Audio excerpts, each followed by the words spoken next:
Yes. Hang on. Technology, not our strong point. It's muted, but I can turn this off. You think this is the first time we've done this? Hang tight, Okay. Tim. Hang tight. Okay. That worked. Yeah, we'll shut Kevin down. All right, guys, he'll monitor the chat here. This is better. This is why we need Molly Mudd, our admin, who is on the call. Okay, let's get to it, guys, because we have a ton of information to share, and our hope is that the next hour of your life is going to be really practical. That is our main mission. We're going to give you a lot of information, but at the end, we want you to have like literal action steps that you can take out of this room and get to work building your database and creating more leads so that you can have an awesome the second half of 2021. So the topic today is lead generation, which is my favorite topic, Kevin's favorite topic. And we're going to dumb it down. We're going to simplify it, but guys, it's not going to be easy. Okay. So we're going to ask you to kind of go outside your comfort zone and put some systems in place. So it's simple, but not easy. We will never promise easy.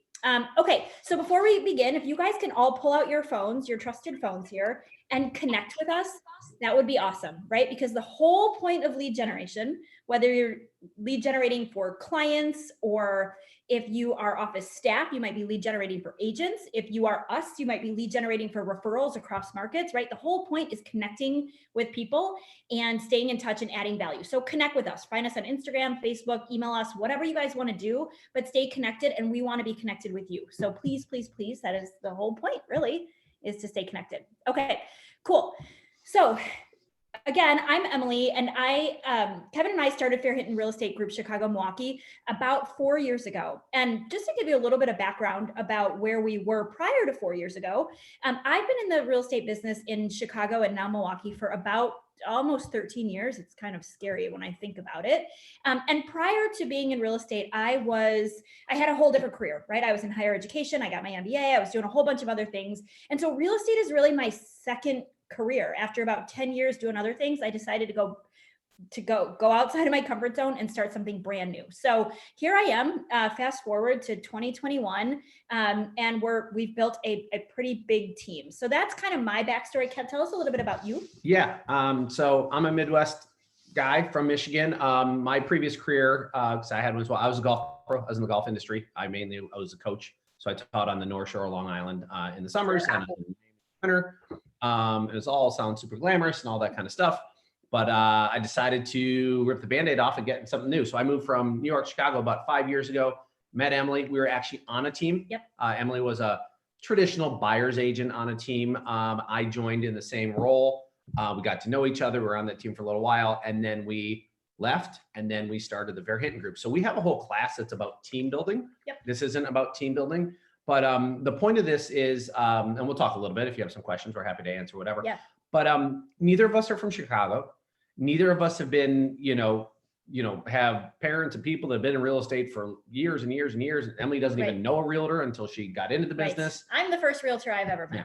So if you've got kind of a belief in your head that you need to have a massive network or you need to have been in real estate a long time, that's not accurate because that's not us. Correct. Yep. So we went from, 0 to somewhere close to 100 million in 4 years. So that's hopefully where we'll end the year, somewhere between 80 and 100 million, depending on the back half of 2021. So you don't have to have done this forever.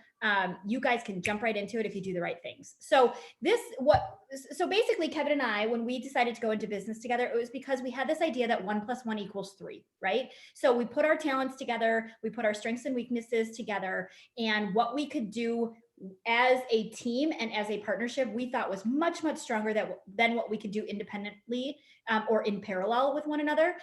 So 1 + 1 = 3. However, here's where we are today. We're actually 12 strong, and we are in Chicago and Milwaukee. And the makeup of our team here will just, actually, hang on, let me go back a slide.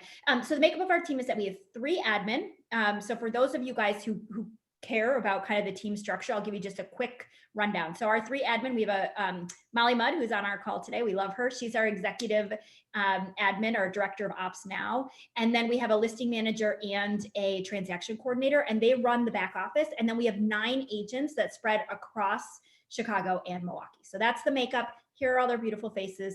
Super attractive bunch. We love them all. All right. So here is where we are. So 2020 looks a lot different than 2021, which we're very proud to say. But 2020 was a great year. We did about 50 million in sales, 175 units, including some rentals. And we expanded to Milwaukee. So 2020 was our first year in a new market. And again, we've got 9 agents and 3 admin. Okay, so I said this already, but I can't say it enough. Our objective, you guys, is to deliver a super simple, we love simple, but systematic, which is my favorite word in the dictionary, and actionable lead generation plan for 2021. That is our mission, and we hope we fulfill our mission. Okay, Kev, let's talk about this number. 139,112. If you guys want to unmute yourself or chime in or throw it in the chat, if anybody has any idea what this number represents, let us know. What do you think? Well, you know.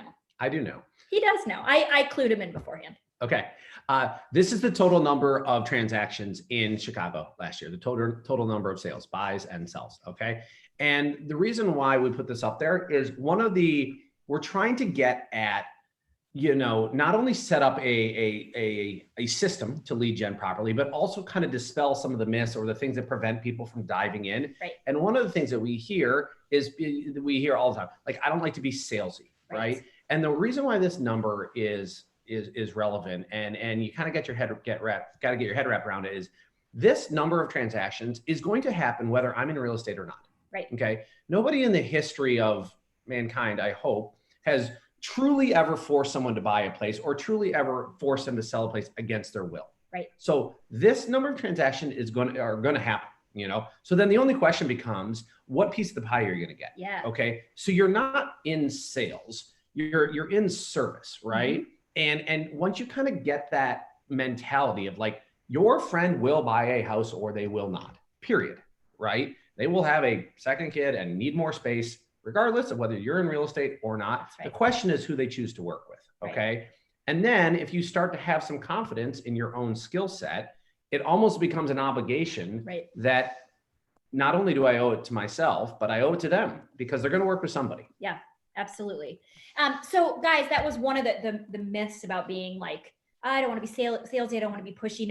I'm brand new, or I've only done a couple sales, blah, blah, blah, right? We have all those thoughts. So let's go back because that's a really typical kind of new agent or unseasoned agent or agent like me in a new market. It happens, right? So let's go back and talk about our first day on the job, because what real estate is and what we thought it was going to be are completely different. In fact, we had this conversation literally yesterday with a new agent who's been in the business he's coming up on a second year. He's done 1 sale.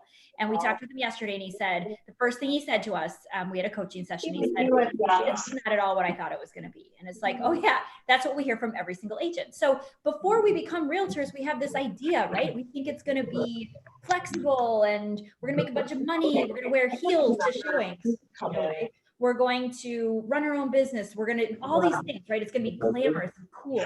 But the truth is, it's really not like that at all, right? There's so much more that we have to do besides what we see on each listing, right? So before we talk about lead generation, let's talk about what not to do. And just hang on, let me just mute. Hang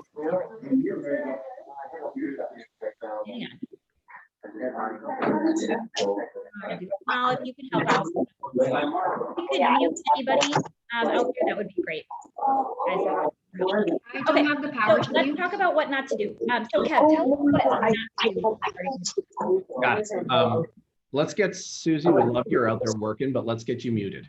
I don't think I can mute her, guys, because I'm not. So whoever is the admin here, which I think is probably, you get everybody muted. I don't expect a lot. Thank you. Okay, perfect. Okay, awesome. Let's keep going. Kev, tell us what not to do. Okay.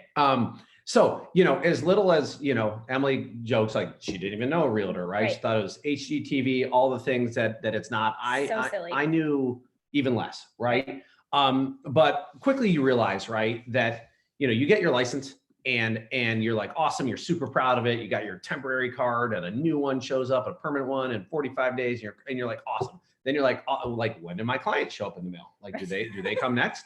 Right. And so then you're like, holy cow, like I am a realtor, but like I also have rent that's due or my mortgage due. How the heck am I going to make a living? Right. So you quickly realize that you now are a business owner, right? Yeah. It is just like a person that graduates dental school and they are highly qualified. They're the best dentist in your area.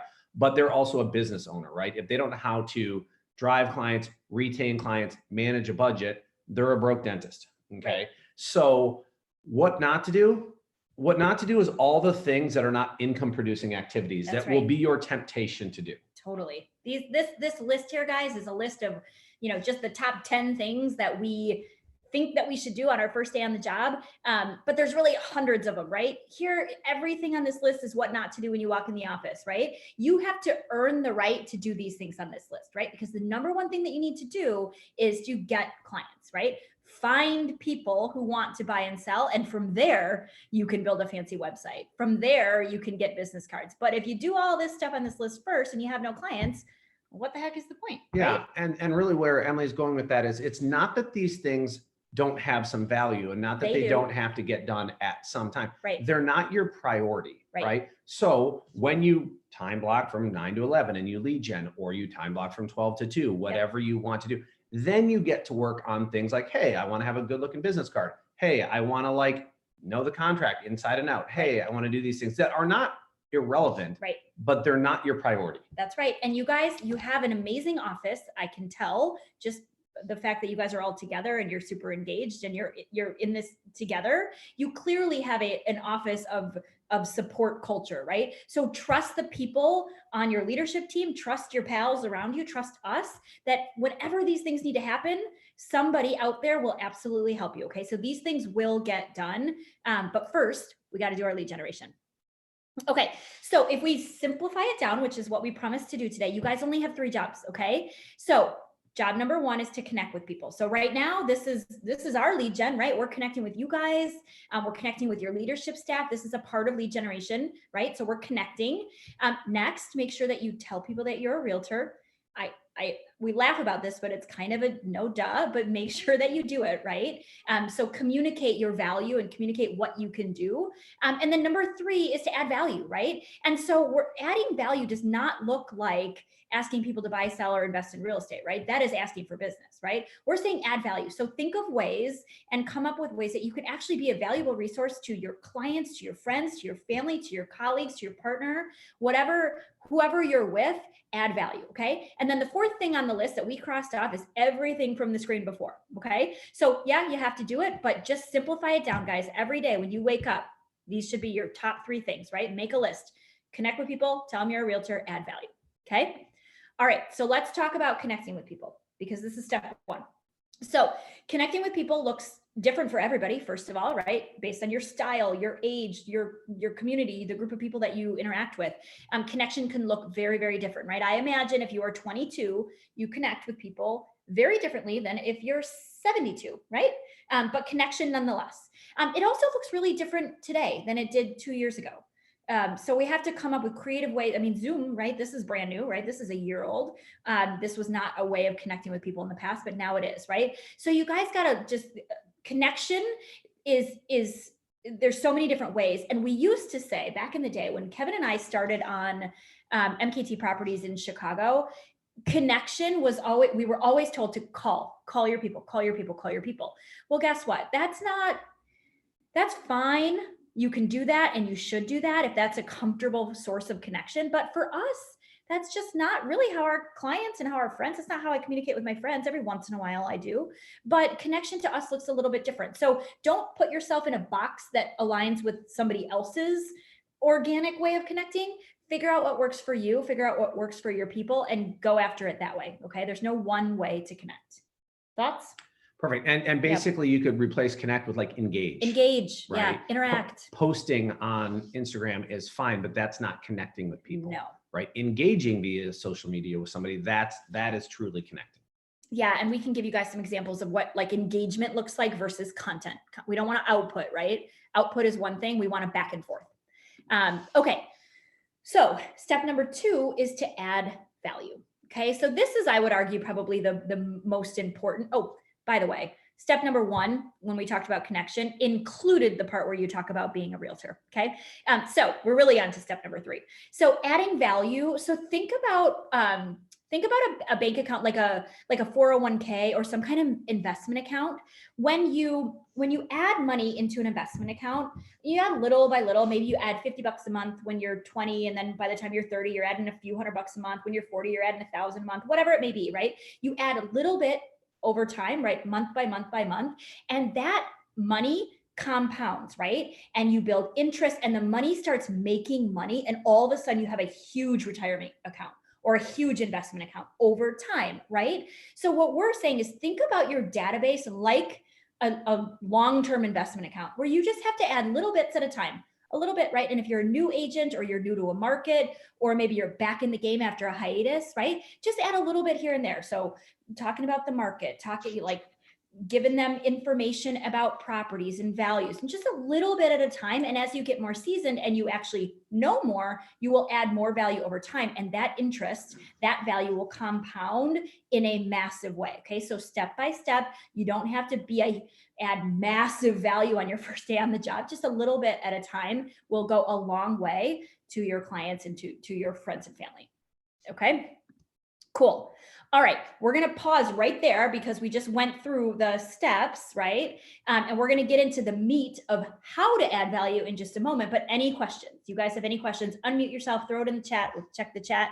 Any questions or anything that you're thinking about that you want us to cover in the next 45 minutes? Throw it out there. We're happy to hear it. Anything at all? I can't even see the chat, can I? I can. Okay. Yeah, we're good. Cool. All right, you guys, this is just a reminder as we go. If you think of anything, just throw it out there. Okay. Unmute yourself. We want this to be really interactive, and we want to make sure we're tailoring this conversation to your market in Hudson. Okay, cool.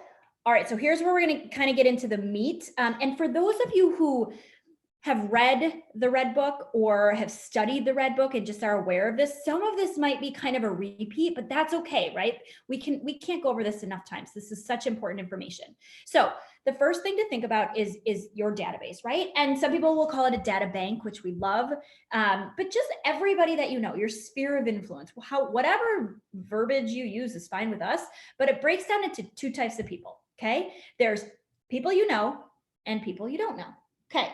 So it gets a little confusing. So let's go over that one more time. There's people you've met, right? So you've talked with them, you've emailed with them, you've chatted with them, you've sold their house before, they're your second cousin, you've met them, okay? And then there are people you've never met. Those are cold leads, future people that come to an open house, community members that you haven't engaged with yet, okay? So those are two separate groups of people, okay? And this is important because you guys get these confused. Everybody does. So don't, it's like, how could I get them confused? Well, let me give you an example. Okay. Or you give us an example. You've got people who have you met and who have you not met? Yeah. Well, what we hear all the time is somebody comes in, they walk into an open house and they say, you know, Bob Jones or whatever. Yeah. But he was like open house lead. I didn't really interact very much. Guess what? You met him. He's a Met. Right. Okay. My mom, who lives in Michigan, is a Met. She's never going to buy or sell real estate with me. But she's a Met. Right. Okay. And where we're going with this, Yep. you know, and who's a non-Met, it's what Emily described. Literally, you haven't met them. They're a non-Met. Yeah. And the point of this is, I mean, we're sounding like we're being flip about it, but you've literally met them or you haven't met them. Mm-hmm. Okay. And then amongst your Mets, what we're trying to get the point across is to prevent you from trying to qualify your people. Yeah. Because that's what we do. Yeah, you guys and also us. Yes. So all of us are doing this. We're cherry picking our people and we're qualifying them, right? So you might say like, well, I have 10 people that I can think of, but they're only 24 years old and they're just out of college and they're unemployed or they might work at Starbucks. So they're not really in the like home buying phase. So I'm not going to add them to my database. Right. Or, you know, my friend, Mike, you know, he's a waiter and the service industry has got really hit hard in Chicago. And it's like, he was, you know, furloughed, he's back, but like, he can't buy. So like, I'm not going to have him in my database because he's just not ready. Yep. Okay. So raise your hand or just do it in your head if you are guilty of cherry picking the Jesus out of your database, and you guys all should be raising your hand. We all do it. And that's okay, right? Yeah, that's great, right? That means you're right on track for success because all you need to do to fix this problem is just stop doing it, right? It's super simple. So take everybody you guys know. So anybody that you've met, put them in one database. Don't even worry about your non-Mets. We will talk about them in a bit. But everybody that you know should go into one database, and we're going to talk about how to market to that database, how to do the lead generation. Okay. All right. So before we get there, let's talk a little bit about the fraud complex, because this also comes up a lot, mostly with newer agents, agents that are brand new in a market, agents that have just switched careers, right? So maybe you've been a teacher for 20 years and now all of a sudden you're a realtor and you're like, oh my gosh, what do I do, right? So guys, it's not odd for you to feel a little bit like a fraud.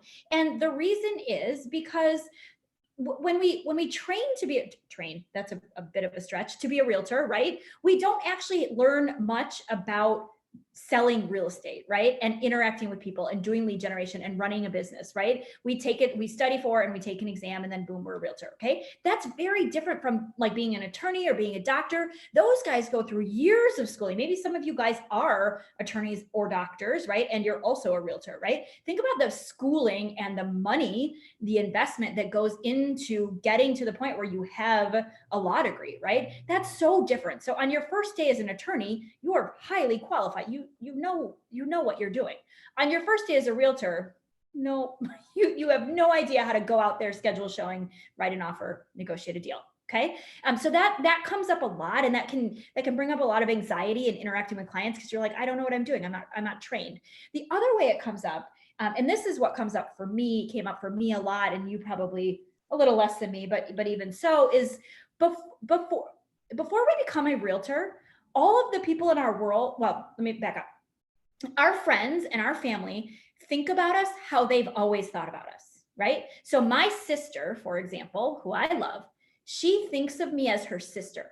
She does not think of me as her realtor. She will never refer me to anybody. She never even asks me about real estate. She doesn't care at all, right? Because to her, I'm her sister. That is my role in her life. She's my sister. I'm her sister. That's it. Okay. So that happens a lot with our friends and family, right? They have a way of thinking about us. There's nothing wrong with it. And I'm not going to try to convince my sister that I'm a great realtor, like whatever, right? So our people, they think of us how they thought of us, right? And so then all of a sudden we become a realtor, and it's like, why doesn't my sister call me and refer me business? Well, guess what? Because I'm her little sister. I'm a brat. I'm annoying. I steal all her things, right? Like we get in fights because we're sisters. That's how she thinks of me. And so those two things come up a lot. And I think we go after things and we feel fraud-ish or fraud-like, and that can prevent us from just taking this job head on. Yeah. So what happens here is when people struggle with this, right? They don't put people like that into their database, or they don't reach out to it. So just because Emily's sister has never referred her anyone, and she may never, and I have best friends on the planet that have never referred, guess what? They're in my database and they get my 33 touch. Why? Because you can't let it be your issue. You got to let it be their issue, right? If you let it become your issue, now you're going through your database and now you're guessing who thinks of me as a realtor, who doesn't, who's going to refer me. And every time you start predicting where your leads are going to come from, you will be wrong. Every time. Right? Like the two quick examples that come to mind is my best friend on the planet. When I moved to Chicago, I was positive he was going to be an amazing referral source. I loved on him, all that kind of stuff. I almost like planned my business around it, and he's given me 0 referrals. Not because he's a bad guy. His brain doesn't go there. So every quarter when I do my quarterly touch, I text him a picture of a donut, and he knows exactly what that means, that he's given me 0 referrals, and he laughs. He's like, yes, maybe one day. And he probably never will. Right. Emily and I have gone on cold appointments, like for sale by owners, not gotten the appointment. And there's a real life example. The family's called the Glickmans. They didn't even work with us. We met them once and they referred us probably 5 deals. So my instinct should have been to not have the Glickmans in my 33 touch follow-up, because like they didn't even choose to work with us. And they have referred us on a consistent basis. So don't predict, you'll be wrong. The alternative is, what are you going to do? Run 300 separate 33 touches tailored to, what you think that person's No, they're met. They go in there, get over your fraud complex, and you just plug along and it's the same. Cool. Okay. Let's move on. All right, you guys. So here's the deal. we want to take everybody that we've met into our database and we're going to systematically nurture to them. Okay. So we're going to give you guys like all the steps to do it. And we promise it's coming. Okay. And systematic nurturing of your Mets is just another way of saying forcing human interaction. Okay. So forcing a phone call just means you've got a list in front of you and it's like, it's just a reminder to call that person or a reminder to send a piece of mail, whatever it may be, right? But we're going to help force that interaction so that you can add value to them so that they will refer you. That's what we're going to do. Okay. So before we get there, let's talk about weddings. I love weddings. I haven't been to one in a long time. Hopefully one day I'll go to a wedding again. But here's the deal, guys. I want you to think about every single person in your database as though they are the bride or groom at the head table of their wedding. Okay. So let's say you have 200 people in your database. Okay. That's a decent starting point, right? So every single person in your database, it knows another many hundred people, because imagine Sally Smith, right? She's in your database. Imagine you're not just looking at her, you're looking at her plus her whole wedding. Okay. So think about a big old wedding in Wisconsin, right? You've got 200, 300, 400 people on the guest list. It's massive. It's maybe like in a big banquet hall, or like, I know barn weddings are cool now. So maybe it's in a big old barn, right? Okay. So think about Sally, right? So when you've got Sally in your database, you gotta assume that Sally is going to connect you with, or could connect you with, all the people at her wedding. Okay. So wherever your database is, it's really exponential. Okay. And Sally, the cool thing is she's going to do the heavy lifting for you. So if you nurtured these 200 people in your database, you don't have to know everybody at Sally's wedding, because if you're good to Sally, she will make that connection. She will do the heavy lifting for you. So look down at your people and then multiply it by the size of a Wisconsin wedding. And that's how many people you have. That's the opportunity that's sitting right in front of you. And think if, imagine if Sally maybe fit into a couple of those categories or stereotypes of somebody that's not ready to buy. Maybe Sally is 23 and she's told you she's going to rent for the next 5 years. She doesn't even believe in buying. I don't know. Who knows? And she's in the service industry. Sally is not going to buy with you, but it's not about Sally. Right. It is your job to consistently remind Sally that you're in real estate by adding value to Sally's life, and she will do the heavy lifting. Yep. Like, we cannot hit this point enough, right? You just need to remind your people and they will do it for you. Yep. You don't need to know the 200 people that she knows. That's impossible. But Sally just needs to know that you're in real estate. And like Emily said, we'll do the heavy lifting for you. Yeah. But also be good to Sally, get invited to that wedding, get on the dance floor and meet those people. So then they're Mets and then you grow it even more. Yeah. Plus dancing is fun. Okay. So guys, here we go. We're going to actually get into the meat of it now. So this is the 33 touch. We're going to talk you through the steps of the 33 touch. Some of you might have heard this before. If you haven't heard it, we're going to break it down. This is the basics of the Red Book, the lead generation section of the Red Book. And we'll talk about how Phair-Hinton Chicago Milwaukee has done it over the last 4 or 5 years, and why we've been able to actually grow our business by 4 times in 4 years. Okay. And it's simply through the 33 touch. So here's what makes up a 33 touch. It is 4 quarterly touches. Okay. We'll break it down. 5 stickies, we'll talk about what stickies are, and 24 mass emails. Okay, so this equals 33. So notice what's not on here are 2 important parts of lead generation that are unquantifiable and therefore not on here, because we like systems, right? We like anything that's systematic and measurable. But 2 things that aren't on here: events, right? So you could be somebody who holds a lot of events. That's cool. We do that too with Phair-Hinton Chicago Milwaukee. And then social media, right? Social media is an awesome opportunity to engage, to do branding, to touch your people. But guys, that's immeasurable. And therefore we don't count it. That's just gravy. And that just helps your conversion rate. Okay. So we're going to break this down. But before we do, here's what the Red Book says and what we have experienced to be true in our business, that if you market to your database through the 33 touch and you do it consistently over time, you will convert your database at a ratio of 6 to 1. 6 to 1. I always say it backward. Okay. I always say 1 to 6. And actually I just picked my horses for the Derby yesterday and I did the same thing. I was like, is 1 to 50 good, or is 50 to 1 good? I don't know. Good Lord. I hope you didn't bet too much. You have $5. Okay. So, okay. And I bet on a horse called something about Brooklyn. So anyway, which I think has really low odds, but whatever. Okay. Or high. Emily wouldn't. I don't know. I do it wrong every time. Okay. So this means 1 out of every 6 people in your database Or 2 out of every 12 people in your database will convert into a client, a buyer or a seller over time. Okay. And let me be clear about the difference between 1 to 6 and 2 to 12, because it sounds like, well, we all went to 4th grade and learned division, right? Or 2nd grade, whenever that is. It sounds like the same number, except it's not. And here's why. If we are saying 1 to 6, it means that literally you look at your list and 1 out of every 6 names on that list will buy or sell. But we don't say that. We actually say 2 out of 12, because one of those people might be a referral, right? So it might be Sally's maid of honor who isn't in our database, right? So we really want to think about it as 2 to 12. So we are accounting for all the people that we haven't even met yet, that we get to know and that convert through the current sphere list that we have. Okay. So we're going to break it down now.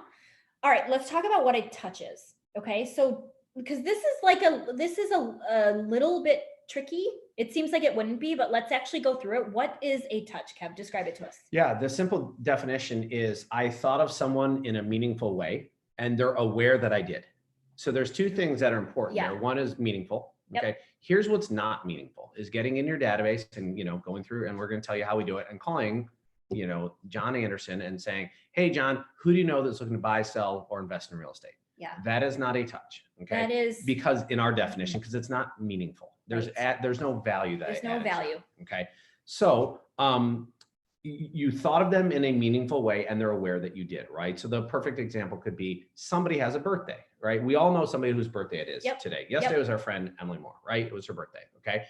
It is very meaningful for me to think, oh my gosh, Emily is just such a good friend. I just hope she has the best day, but it doesn't count, or she's not aware that I'm thinking of her in a meaningful way unless I reach out and I call her and I tell her happy birthday. Okay. So you have to think of people in a meaningful way and they have to be aware that you did. That's the definition of a touch. Totally. And how many of you guys have driven past one of your clients' houses that you sold to them and you think, oh my gosh, look at their yard, looks so nice. And then you just keep driving. Right? That happens all the time. Or you see them like way across the aisle at the grocery store and then you just keep going. And you're like, wow, that was nice. I just saw them, right? You got to go the extra step. And that's what we're not so great at as humans, right? We do the first half, you got to go the extra step. Okay. So quarterly touches on our team look like this, right? It is calling, texting, emailing, DMing through social media, whatever. Again, we'll go back to the original conversation about connection. Whatever organically makes sense to you and the client, or you and the other person on the other end. Don't do something that's forced. Don't call somebody if you've literally never called them. Don't text them if you've literally never texted them. So do whatever is organic for your relationship. Okay. And so here's what we do on Phair-Hinton Chicago, Milwaukee. We literally print out our database. So everybody has their certain number of people in their database.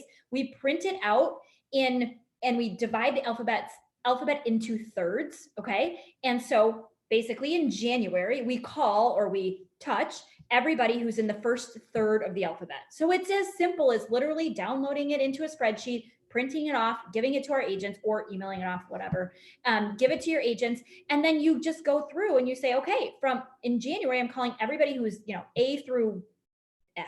I don't even know what the first third of the alphabet is, but that sounds about right, right? Okay, then in February, it's everybody in the middle third of the alphabet. And then in March, it's everybody in the back third of the alphabet. And then in April, you start over at the beginning. And if you do that over time, you are going to touch your people once a quarter, and they're going to have 4 personalized interactions from you that meet that definition of a touch, right? That you thought of them in a meaningful way and they know that you thought of them.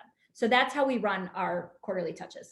And these need to be value-based touches, right? So when John Anderson, start with an A, pops up in my first, January 2nd, I'm not working on the 1st, probably the 3rd, let's be honest. We are far from perfect. And so I have to look at John and I say, how do I add value to John, to John, right? And you kind of start to come up with an arsenal of ways to add value. Some are real estate-based value adds. Hey, John, did you realize that the tax appeal has got to be in by February 1, right? Here's a link. Did you appeal it? That's value-based, right? Hey, I came across this, we're in the heart of winter, I came across this $100 discount, to get your furnace serviced. There's value-based, right? It doesn't always have to be about real estate, right? There's other ways to add, but if you're reaching out to somebody, Mhm. you have to be making a deposit in your life, into Yep. their world, Yep. right? Because eventually, to Emily's kind of 401k or bank account now, eventually you're going to want to make a withdrawal, Yeah. right? You're going to want to ask for something. Like a referral. Yeah, eventually. Okay. But you got to fill John's bank account first, because otherwise you're trying to make a withdrawal off of a balance of 0. Okay. Mhm. So before you ask somebody for something, you need to be able to look in the mirror and say, have I added value to that person over the course of Mhm. the quarter, the year, or our friendship? And the answer is no. You better add value before you ask for a deposit or a withdrawal, because a empty withdrawal will not go over well. Right. Okay. And what we found is on our team, we are about a 90% referral-based business from our network. And honestly, I don't think in the last 2 years I've asked anybody for a referral. I know I haven't. Okay. Because what happens is they come to you. So our entire touch campaign is about giving value, giving value, giving value. And guess what? Those are really easy calls or texts because you're not asking for something. Yep. Asking is awkward and I don't like doing it. Right. I'm not very good at it. So we don't do it, and you don't have to do it. Yep. Deposit. And is the point. asking brings up some of those fraud complex feelings of I'm not good enough. I don't know what I'm talking about. Why would this person work with me? So if you focus on adding value rather than getting something in return, first of all, that's just good. That's just good karma behavior in general. But you're going to avoid some of that fraud complex if that's something that's kind of big and coming up for you right now. Okay, we're going to keep moving because we got a lot of good stuff coming. All right, stickies are next. Now, let me go back a second. I'm going to go back 2 slides back because there's something that I didn't say that I feel is really important. Whoops, that's 3. Hang on, guys. I'm going the wrong way. Don't mind me. Okay, this is the slide I wanted. Notice that when I put this together, I put quarterly touches first, sticky second, and mass emails third. This is intentional. This is in the order in which we would suggest that you prioritize your 33 touch. Okay. So if you say like, oh, I don't have time or I'm not unsure or whatever, start with quarterly touches. Okay. Once you get that down, then add stickies. Once you get that down, then add emails. And we're going to talk about why in just a second.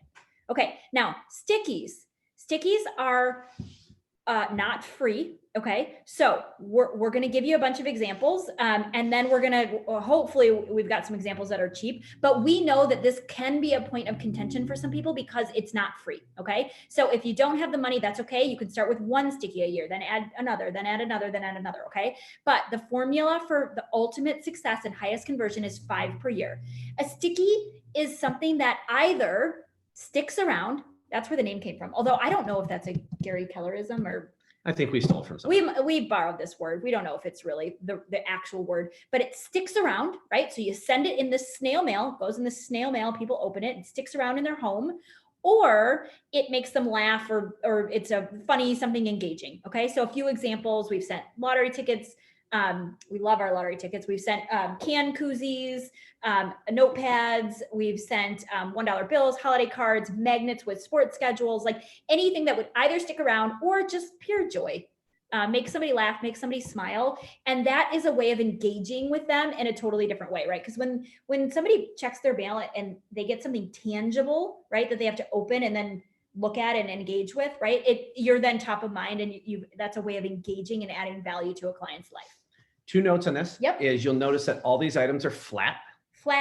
Yes, because we are using snail mail, right? And the budget that we try to stick to with envelope, with postage is right around $2, $2.25. We try to keep that tight. Yep. Okay. 1, flat, so it can be mailed. Things that don't explode, don't send pens. We've had lots of issues with that. Bad idea. Things like that. We like the idea until we got a bunch of exploding pens. Yeah. And what you need to do is, we send lottery tickets, right? It does not push the needle to send a $5 lottery ticket any more than it does a $1 lottery ticket, but you just 5x'd your budget on that sticky, right? A koozie that is really nice with glitter on it, making this up, that costs $4 does not get you any more referrals than an 85-cent koozie. Okay. So flat budget, about $2. These aren't quite throwaways because they stick around for a little while, but they almost are. Okay. Yeah. Cool. All right, let's keep going. All right, next, you guys, are the mass emails. Okay. And yes, I did say a couple minutes ago that this is the bottom of your list of priorities, but we know that these are free and it could be the low-hanging fruit for you guys, and that's fine. Do the mass emails, but what I'm suggesting is don't do the mass emails in lieu of the quarterly touches or the stickies, okay? So there's lots of ways that you can do mass emails, like different, you've got different databases and like you could do it through command. I think we use MailChimp. There's different avenues that you can go down, but these could be free and or very cheap. And mass emails, you guys, don't overthink these, okay? So think about all the junk email you get in your inbox. That's kind of the point here, is not to be junk, but it's just a branding. It's just awareness email. That's all it is, right? So don't spend hours making the perfect email. Don't edit it to like the nth degree. Just get it spelled right. Get it, make sure somebody double checks your grammar and your spelling and send it off. Okay. The point here is just to get your name in front of people twice a month. Okay. The real value, you guys, is going to come from the quarterly touches and the stickies. That's what's going to actually make an impact and add value. Mass emails don't really add a lot of value. It's branding, but like anything else, right? The more your name gets in front of people, the more they're reminded that you're in real estate, the better chance you have of converting at a higher level. Okay. So for Phair-Hinton Chicago, Milwaukee, we do 2 emails a month. One is like a call to action. So click here to find out the value of your home. That would be a call to action. Another one would be more like branding. So check us out at our latest volunteer event that we did, right? And a picture of us shoveling or painting or whatever. So it doesn't really matter, but that's kind of how we break it down for you guys who might want a little bit more like concrete examples. Cool. Okay. So guys, that is the 33 touch. Okay. And that is how let me go back again, just so that you can write it down. Okay. Because we think that this is like super, super key. Here it is again. This is the order. This is the formula to convert your database at 2 out of every 12. Okay. So now that you guys, let's say you implement your 33 touch beautifully and you are rocking and rolling, you guys are going to convert and you're going to start to make money. We love it. However, there might be some of you guys, and I was one of these people several years ago, who are really trying to go faster and or trying to satisfy your fraud complex, which I had in a big way years ago. So instead of just focusing on your METs, you might also want to focus on your future METs or your non-METs, okay? So there's lots of ways to do that. We are suggesting that focusing on your METs is absolutely the way to go for the fastest, best, most profitable return. We absolutely suggest that, but you guys can work on cold leads, right? Open houses, online leads, FSBOs, door knocking expired, circle prospect, and there's so many other ways to do it. We are not really talking about that today because that's not our bread and butter. That is not what we would teach you guys to do, but we know that it's a thing. So go out there and do it, but we're suggesting do it if and only if you have already satisfied the nurturing of your MET database. Yep. And a couple things, and this can be absolutely one of your pillars of your lead gen, right? After, like we said, we like to say, earn the right. We say this to our team, right? After you have touched your MET database, you've earned the right to do these other things. What you need to know about these is that the conversion rates are not nearly as well. Farming, for example, is 50-to-1 conversion rate. If you farm for 12 to 18 months, a mailer, whatever, once a month, that after 12 to 18 months, for every 50 people in your farm, you'll get 1 deal, right? We just talked about how your MET database is 6-to-1. Huge difference. Huge. Farming is expensive, okay? Touching your MET database isn't very expensive, okay?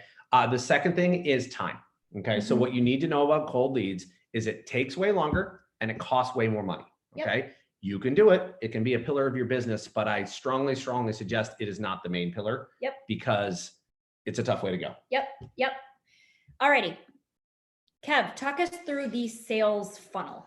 Yeah, and throughout this, we're trying to kind of dumb this whole thing down for myself included, right? Because you can get out there and you can go to the office all day long. You work for like 12 hours and you get home, you're like, what did I do exactly? Like I worked on my Thanksgiving mailer and it's July or something like that, right?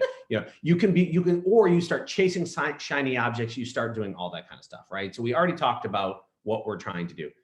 Nurture your MET database, remind them you're in real estate, add value, right? And then in addition to that, like what is my job, right? My job is to create a MET, to have MET. Some we already know, they're in your world, and others who like open houses, we've created a MET, right? Secondly, is to, through your 33 touch and touching them consistently, you set an appointment.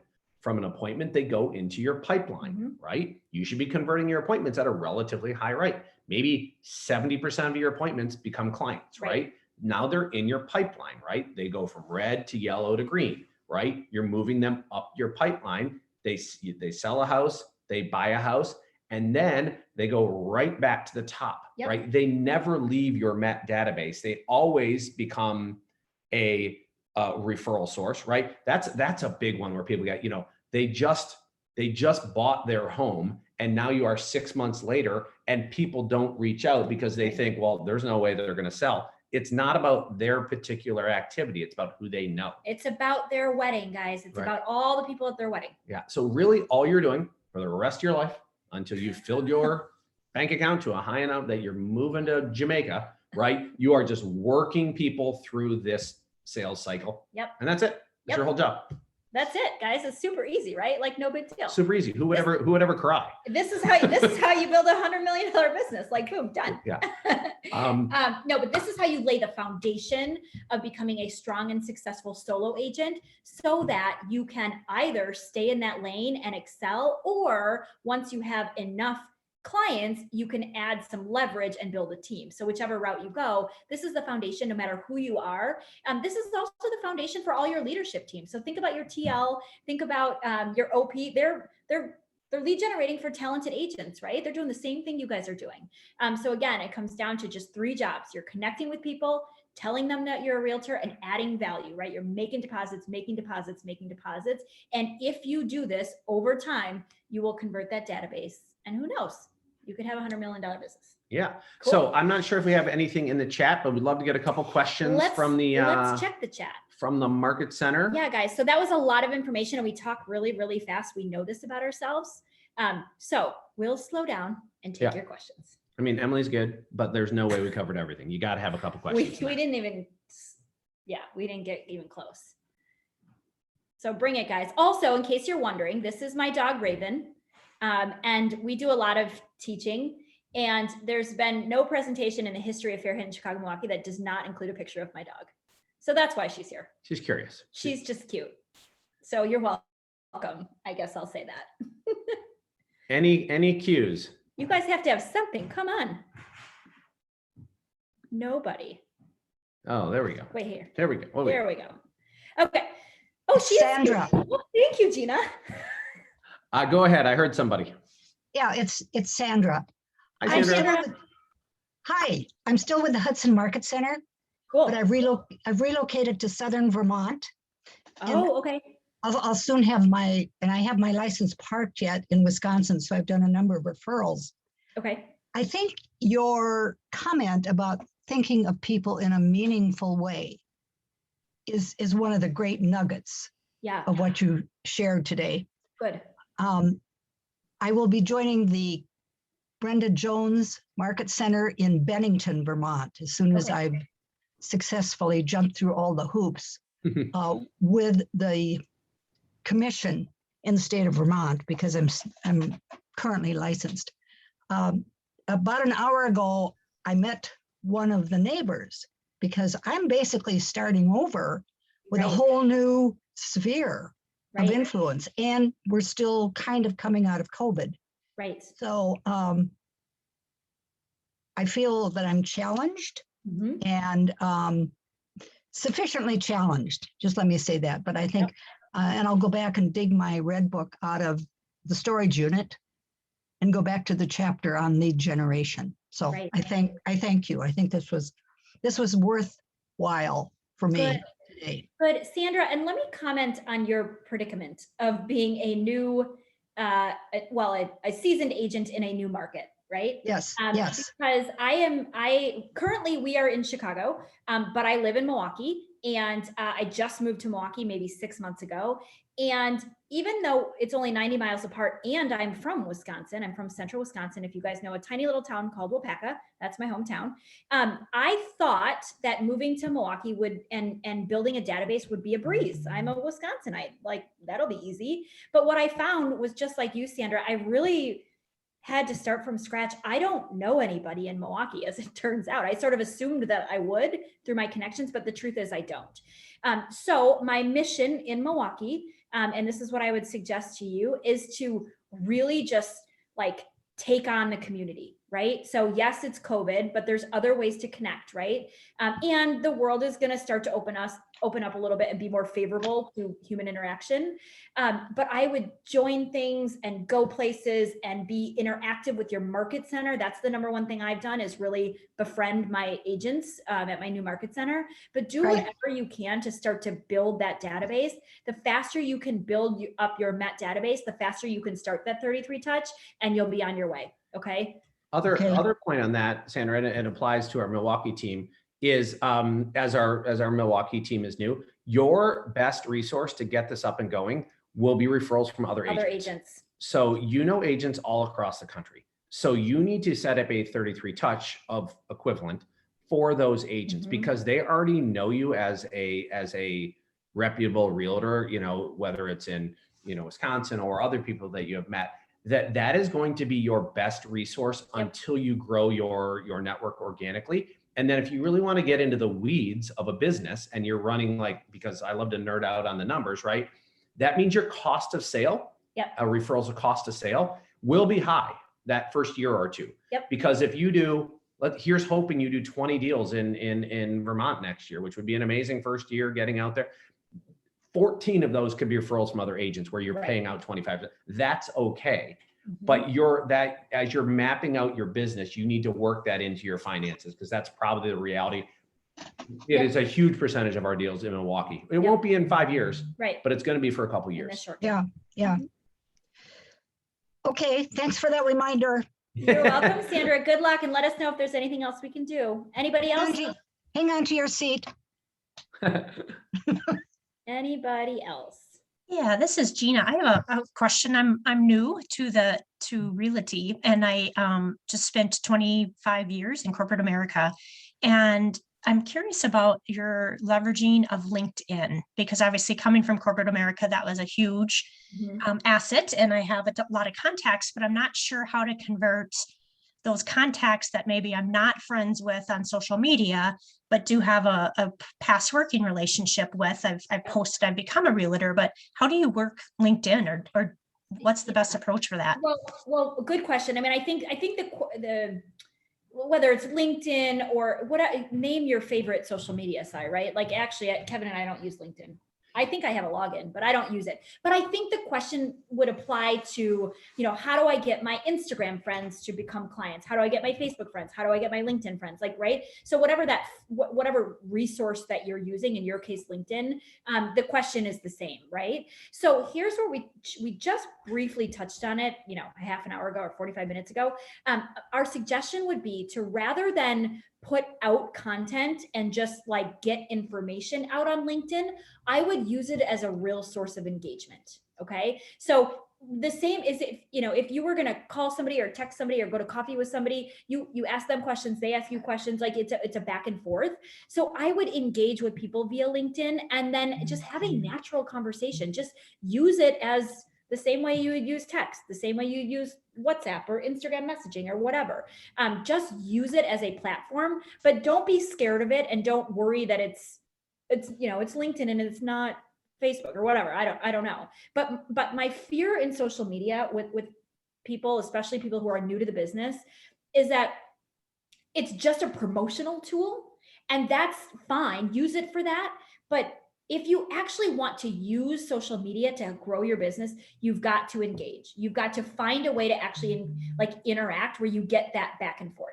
Okay. And so Gina, for all the people that you're connected with via LinkedIn, this is a hard question, but what percentage of the people do you think you've actually met? Right. Either over Zoom, you've done business deals together, or you've met. Yeah, that's kind of where I was struggling. Where I think the difference from that and my other social media is I have met those and I consider those people friends, but there are a lot of people on LinkedIn that maybe I'll say 30% are people I've never met, but used to work in a company that I used to work in, or I knew who they were, or they were, that sort of thing. Or they've reached out recently for, their, contract companies, et cetera. And so those ones feel a little less organic, because I Right. can't necessarily reach out and be like, hey, how is, how are things? You still in project management? Are you enjoying it, to have that engagement, because I don't necessarily I don't know them. Then don't. Then Okay. don't. I would focus on the Mets, right? So build your database with the people that you've actually met. And over time, as some of those non-Mets, right, people that are just kind of acquaintances within your company that you never actually met, those people will either come into your world or not, or you can start an organic conversation if you want, but don't even worry about that. You got 70% of the people Yeah, that's a great number. that you've actually met. Focus on that. Yeah. So you put those people into your 33 touch. And Met can be a little bit loose in the COVID world, right? Like Yeah. if you did a deal in corporate America and it was mainly done over Zoom, but you've interacted with this Yeah. person, like That's a Met. That's a Met. We feel like we've met you guys now. There's never any harm in calling someone a Met. Like there's no downside being like, I had a good back and forth. I never met that guy or gal, right? But you can call that person a Met, right? Then what I would do is if you get that other 30%, like I would be strategic and dig through that and try to find them on social media and things like that, and maybe follow them. Because then as you post real estate content, in addition to reframing your job title on LinkedIn, they will start to see you in a different way. Yep. And that'll just happen over time. Yep. Great point. Thank you. Yep. Good question. You guys, we have time for one more, maybe two more, Yep. but we do have a hard stop at 1. We want to answer any more questions. What do you got? Anything from the Market Center? I'm not sure if you answered this, but the Market Center asked, what have been your best ways to connect? Okay. So I assume, just so we don't forget about it, right? One thing is we do events, right? Yeah. And we hit on them for a second, but one thing that we want to add there is about 2 years into Phair-Hinton, we pivoted all of our events to having a charitable component, every single one. And you're going to have our emails, all that kind of stuff. We can give you the whole list. Molly, we can give you the whole list. But if you're, that was one thing that helped a ton, and we got way more engagement. Yep. Then when it comes into connection, it was just all value-based. Yeah. It was, and it's like, we can give you the real estate ones, right? Yeah. Service your furnace, tax appeal, allied resources, painters, handymen, all the things that would be helpful that I would like somebody to send me when I just bought my first house, all that kind of stuff. But then, so those are all the real, you could really just brainstorm and come up with a giant list of ways to add value in that sense. But then you got to think about that person, right? And a touch can be, a true touch is, hey Beth, I just saw that you guys, this is pre-COVID, I just saw you guys got back from Ireland. Oh my gosh, it looked like an amazing trip. Like, how was it? Can't believe Declan's getting so big. Throw an Irish name there, right? And that is a touch that you added value into their world, right? It's that simple. Right. It's just being a good, friendly, kind, supportive person sometimes. Yep. Here's another one that we've done a lot of, is you don't have to be adding value to the person that you're talking to. Okay. Across all of the US, inventory is low. Yes. Okay. So what a lot of our touches have been, the person calls up in your, and where they live, right? And you call John Anderson and you say, hey John, like, how you doing? All that kind of stuff. It's like, I got a question for you. I know you live in Mequon, I'm just kind of throwing out names there, right? I'm working with like the cutest little couple, so-and-so. I met them here and there. She's doing August. I got to find this couple of house. They are adorable. It stresses me out. Is any of your neighbors selling? Like, do you know anybody? Right. So you're not asking him, because the chances of him saying like, hey, I'm looking to sell is really low.